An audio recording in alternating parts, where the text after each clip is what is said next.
Well, hey, and another good morning to you from Superior, Colorado. Hey, we go through these daily devotionals throughout the week to just get into the Word of God and see what it has to say, maybe to be challenged by what it has to say, and maybe even be changed by what we find within it. And so, hey, glad you're here. My name is Justin, pastor of Coal Creek Church. And we've been going through the book of Jude for the past couple of weeks, and we're coming to a close basically today and tomorrow, maybe the next day. But we're closing this letter out, and basically, this book has been about a guy named Jude writing to an audience, cautioning that audience to really be careful and guard the truth because it's so easy to pervert the truth and spread false information and misinformation. I think we can understand what that's like in our culture today, how often we read things that simply aren't true and how that distorts the reality of what we should be believing. We need to know the truth because the truth will set us free. And yet there's so many lies out there that we can get stuck in bondage. So Jude is simply encouraging people to guard the truth. And here at the end of the letter, he's really kind of giving an encouragement to Christians to be willing to help a friend out of the fire.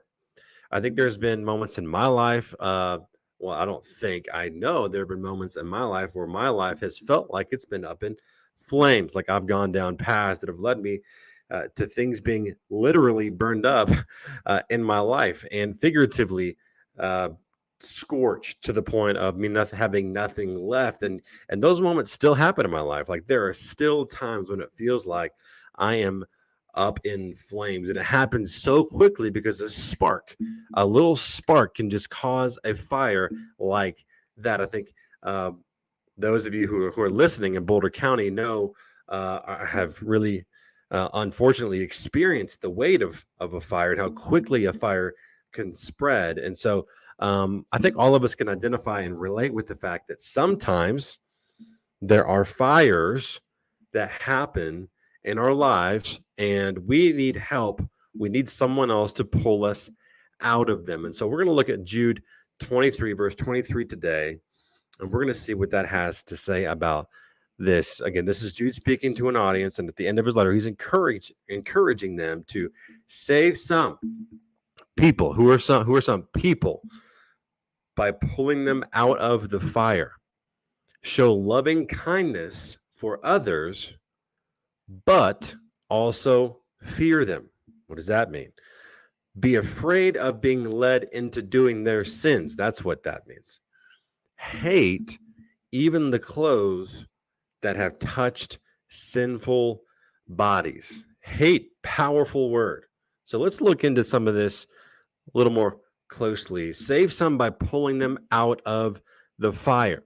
The illustration he's presenting here is that sin can lead to a fire in our lives. Sin can cause its way into our lives to the point where we don't even realize it's there. If you think about looking at a house from a distance and how you may be able to see that house and how there's flames on the basement or flames around the house or flames on the roof, but the person in the house may not be able to see that house is on fire yet.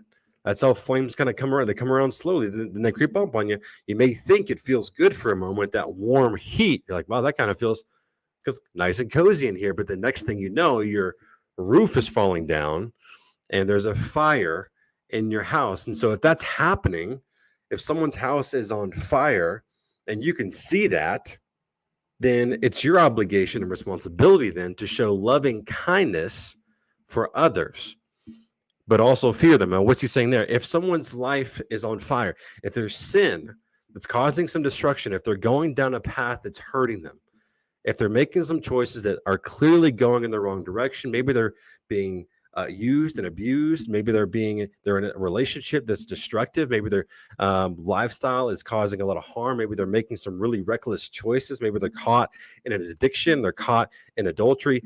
You, who are loving and kind, should go towards that person and pull them out, but fear them. What does he mean there? Again, be afraid of falling into the sin. So if you go into a house that's burning to pull the person out, you should have some reverence, some caution. You don't just roll up in there and think, well, let me go get you. Come on, guy, let's get out. Like you're alert. You're on the defensive to look out for any fires that may come and get and catch you. And so, in the same way, when you're going into someone's life to pull them out of the fire, you're thinking, man, I don't want to get caught up in this. Like I know what fire has been like in my life. Like I've been ruined by this stuff. I know it can burn me up. I don't want to get involved with this, but I want you out. Like I don't want you to go down this road. Like I've seen where that road goes and I love you. And so I want to get you out of here, but I can't get involved with you. See, that's the difference. When you become a leader, you realize that your influence needs to take shape by proactivity. You need to proactively influence people as a leader. You can't be a person that's going to be influenced by others unless it's a positive influence leading you in the right direction. And so if you're around someone in your life that is in the fire, you need to use your influence to get them out. They will be influenced by you if you're loving. That's the key. Are you loving them? Can they sense your love? Can they sense your kindness? This is what will be appealing for them to hear and see. This person cares, therefore I should listen and maybe get out of this house that's on fire. I should stop living this way. I should maybe take some of this advice. Now, as we cautiously go in and help people get out of the fiery situations that they're in, the destructive paths that we see that they're on, we should always remember that we've been there before, that we're not judging them, that we're not harsh with them. Because if we're honest, we've been there too. We've all had fires in our life come up out of nowhere. Maybe we jumped in it. Maybe we had the kerosene and poured it on ourselves. Whatever the case may be, we've all been down a road where we got caught in some fire, got caught in some destruction. And that can happen to any of us at any point in time. Remember, Jude's talking to a group of Christians here that still struggle with these things. And so we need to help each other and be honest with each other and be humble with each other. And yet be afraid and be cautious that we don't get caught up in this fire ourselves. And notice the passion in Jude's voice, how he closes out this verse by saying, hate. I hate even the clothes that have touched sinful bodies. Is it possible to hate clothes? No, it's an exaggeration, but he's making a passionate point. Hate the sin that's causing the destruction in someone's life. Hate it. And you will truly hate sin when you know the destructive effects it's had on you. That's how you come to hate it. Man, I don't want to deal. I hate that lust in my life. I hate that anger that comes out of me. I hate it. And I want to kill it. I want to destroy it for good. I hate that addictive side of me.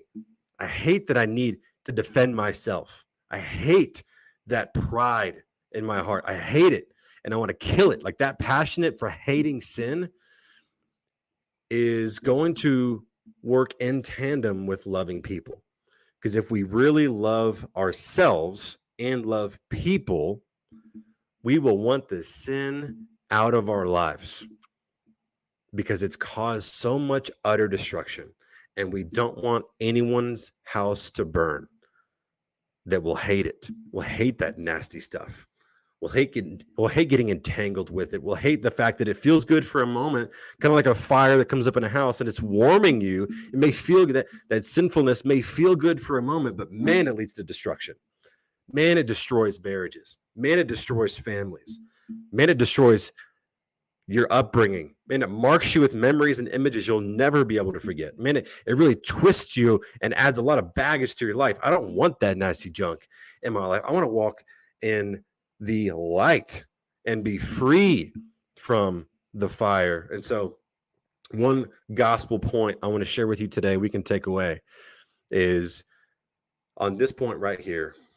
I know we always look at this chart and we look at God, man, gospel, mission. I just want to focus on the gospel today. How does this relate to the good news of Jesus Christ? Well, remember that Christ endured the fire of sin on the cross, so that through faith in him, we would be able to escape the fire and walk in freedom. It is through Christ, because he went through the fire. He took it on himself. going to the cross, being nailed to the cross, and dying in our place. He walked into the fiery house and got burned and took it all, that we would not have to, that we could walk in freedom. And from that point of trusting in him, he begins to make it to where we no longer desire the fire in our lives. The fire becomes distasteful. The fire becomes unwanted. We realize we see the destruction of it. Our conscience has been enlightened to the spiritual things of God. And we realize, man, that was burning my house up. I don't want that in my life anymore. And we can slowly begin to root out the things that have been causing us harm and causing harm to the people around us. And so to close out, as your mission today, as you listen to this, and our mission at Coal Creek Church, we want to help people follow Christ. That's that simple, and anyone can do that.